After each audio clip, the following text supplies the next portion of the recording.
তো বস, আজকের এই ভিডিওতে আমরা বেশ কিছু আপডেটস দেবো। তো চলো আজকের ভিডিও শুরু করা যাক। আজকের প্রথম যেটা আলোচ্য বিষয় সেটা হচ্ছে ক্যারি মিনাটির কয়েকদিন আগে একটা ভিডিও এসেছিল, যেখানে সেটার নাম দেওয়া হয়েছিল কফি উইথ জ্যালান। এবং এরকমভাবে জিনিসটা পোর্ট্রে করেছিল যে করণ জোহরের টক শোতে অনেক সেলিব্রিটিস আসছে এবং সেটা নিয়েই মজার একটা ভিডিও। বাট সেই ভিডিওটা দেখবেন তার পেজে এখন নেই, এবং অডিয়েন্সের ওই ভিডিওটা যে খুব ভালো লেগেছিলো এমন রিসেপশন কিন্তু তৈরি করতে পারেনি। এবার যেটা রিসেন্টলি ঘটেছে সেটা হচ্ছে এই ভিডিওর জন্য করণ জোহরের টিমের তরফ থেকে মানহানির মামলা করা হয়েছে। ভিডিওটা নেই, তারপরেও করা হয়েছে। তার কারণ এটা যদি একটা রোস্টিং ভিডিও হতো, তাদের দাবি এটা রোস্টিং ভিডিও হতো, তাহলে তাদের কোনো সমস্যা থাকতো না। কিন্তু এখানে যেরকম শব্দ ব্যবহার করা হয়েছে সেটা খুবই আপত্তিজনক। এবার দেখার এই কেসটা আলটিমেটলি কোন জায়গাতে যায়। পরবর্তী যেটা আপডেট সেটা হচ্ছে শাহিদ কাপুর তৃপ্তি ডিমরির পরবর্তী ছবি, যেটা 13ই ফেব্রুয়ারি আসছে, বিশাল হঠাৎের ছবি ও রোমিও। এই ছবিটা সার্টিফাইড হয়েছে। ছবির রান টাইম 2 ঘন্টা 58 মিনিট 41 সেকেন্ডের। মানে এটা একটা অনেক বড় ছবি। দেখার ছবিটা কি ভালো হয়। পরবর্তী যেটা আপডেট সেটা হচ্ছে লাভ অ্যান্ড ওয়ার নিয়ে। লাভ অ্যান্ড ওয়ার নিয়ে আমরা প্রত্যেকে এক্সাইটেড, তবে এই ছবিটার রিলিজ কিন্তু মোটামুটি খুব তাড়াতাড়ি হবে বলে আমার মনে হচ্ছে না। তার কারণ এই ছবিটার এখনও 70 দিনের শ্যুট বাকি রয়েছে। এছাড়াও ছবিতে 6খানা গান রয়েছে, যে একটা গানেরও কিন্তু সিকোয়েন্সেস শ্যুট হয়নি, এবং সেটার জন্য আলাদা করে সেট ডিজাইন, মানে যা সেট ডিজাইন অলরেডি প্ল্যান সেটা ছাড়াও। তো এই ছবিটার মোটামুটি শ্যুটে এখনও অনেক দিন লাগতে চলেছে, এবং যেরকম যা অনুমান করা হচ্ছে রিলিজ ডেটের, সেই সময় লাভ অ্যান্ড ওয়ার আসবে বলে মনে হচ্ছে না।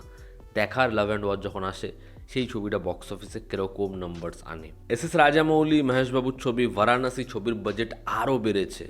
এই ছবির বাজেট আনুমানিক $150 মিলিয়ন, অর্থাৎ 1355 কোটি টাকা। দেখার এই ছবিটা যখন আসে বক্স অফিস থেকে কী নাম্বার জেনারেট করতে পারে।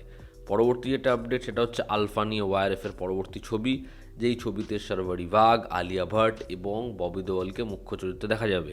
সেই ছবির কাজ রিসেন্টলি কমপ্লিট হয়েছে মাডাইল্যান্ডে, এবং এই ছবির শুধু বাকি রয়েছে প্যাচ ওয়ার্ক। দেখার এই ছবিটার কাজ তো কমপ্লিট হয়ে গেছে, কিন্তু ছবিটা কি থিয়েট্রিক্যাল রিলিজ হয় না এই ছবিটা ডিরেক্ট ওটিটিতে আসে, এবং সবথেকে ইম্পর্ট্যান্ট ছবিটা কি ভালো হয় দেখার সেটা। সলমান খানের দ্য ব্যাটল অফ গালওয়ানের আজকের শ্যুটের পর এই ছবির বাকি থাকবে মাত্র 2 সপ্তাহের শ্যুট, যেখানে এই ছবির যা যা জিনিসপত্র অ্যাড অন করার সেগুলো সব হবে। তারপর এই ছবির সম্পূর্ণ শ্যুটের কাজ ডান। দেখার সালমান খানের দ্য ব্যাটল অফ গালওয়ান এই ছবিটা কোন টাইমে মেকার্সরা আনার প্ল্যান করছে।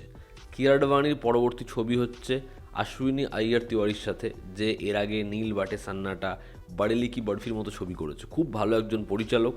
দেখার তার সাথে কিয়ার আডবাণীর কোলাবোরেশন হয় কেমন, অডিয়েন্স ছবিটা কীরকমভাবে পছন্দ করে। পরবর্তী যেটা আপডেট সেটা রণবীর সিংয়ের প্রলয় ছবিটা নিয়ে। এই ছবির আনুমানিক বাজেট 300 কোটি টাকা, এবং এই ছবিটার ফিল্মিং, এই ছবিটার শ্যুট স্টার্ট হবে জুন মাসের শুরু থেকে। দেখার এই ছবিটা যখন বক্স অফিসে আসে ছবিটা কীরকম নাম্বার আনে। এবং আজকের অন্তিম যেটা বিষয় সেটা হচ্ছে রণবীর সিং স্টেটমেন্ট দিয়েছে যে সে যখন বাইজু বাওড়ার মতো একটা ছবির জন্য 1 থেকে 1.5 বছর ধরে অন্যান্য কোনো ছবির সাথে যুক্ত হয়নি, লম্বা প্রিপারেশন নিয়েছে, তখন সেই ছবিটা যখন সে জানতে পেরেছে হবে না, সে কিন্তু প্রডিউসারকে, এসএলবিকে কখনো অ্যাকিউজ করেনি, বা তাকে জানায়নি যে এর কারণে আমাকে পয়সা দাও, এর কারণে আমাকে একটা অ্যামাউন্ট পে করো, আমি এতদিন অনেক প্রজেক্ট ছেড়ে দিয়েছি, বা এই কাজটার জন্য এত লম্বা প্রিপারেশন নিয়েছি। তাহলে আজকে যখন ডন 3 সেটা আমি ছবির সাথে যুক্ত হব এমন অ্যানাউন্সমেন্ট করার পরেও, অন্য অ্যাক্টারদের অ্যাপ্রোচ করা হয়েছে, তারপরেও কী করে আমার থেকে 40 কোটি টাকা জরিমানা হিসেবে চাওয়া হয়। যখন শাহরুখ খান এই ছবির সাথে যুক্ত হয়নি বলে আমি অ্যাসোসিয়েট হয়েছি, তারপরে যদি শাহরুখ খান যুক্ত হতো তাহলে তো আমার সাথে এই ছবিটা করাই হতো না। তাহলে তারা আজকে আর্গুগুলো করছে কেন? এগুলো রণবীর সিংয়ের দাবি। দেখার আলটিমেটলি বিষয়টা নোংরা তো হয়েই যাচ্ছে, এটা কোন পর্যায়ে পৌঁছায়। এবং ফাইনালি ডন 3 কি বানানো সম্ভব হয় মেকার্সদের, যেটা আপাতত সম্ভব বলে আমার মনে হচ্ছে না। তো এই ছিল আজকের লেটেস্ট আপডেটসে। তোমাদের কি অপিনিয়ন জানিও। জনতা আমাদের পাশে আছে। আবার দেখা হচ্ছে। Take care.